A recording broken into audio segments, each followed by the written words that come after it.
Can you still work remotely in tech? It's not a secret that the remote work boom at the start of the decade is over. For a brief moment, many office workers realized that commuting to work and working from the office was arbitrary. During this time, conferencing platforms like Zoom took off, and the pandemic and lockdowns forced everyone's life into the digital realm. The cat was out of the bag. At the same time, a hiring spree for knowledge workers took place. Most companies, therefore, became overstaffed digital workforces with ghost town office spaces.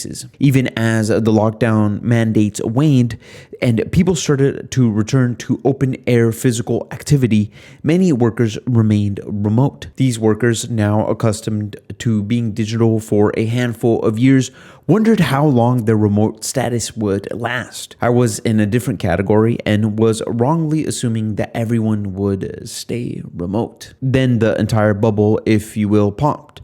Starting around 2022, tech companies began to lay off employees at rates not seen in our generation. Simultaneously, the notorious return to office mandates became industry-wide.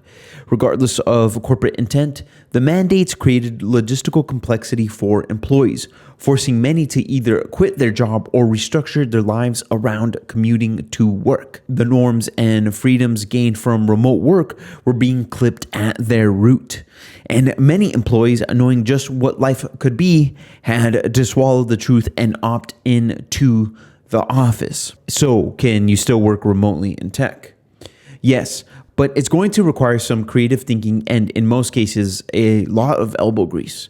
We know that the ubiquity of remote work is gone, therefore we can infer, and sometimes also from experience, that the competition for the remaining remote roles is higher. To help remedy this challenge, I offer a free step-by-step guide on how to get interviews in today's job market, which I'll link at the end of the video.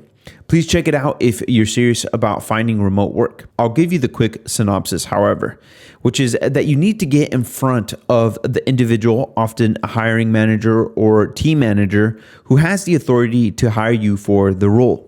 How do you do this? I recommend some specific ways in the video at the end of this one, which I mentioned.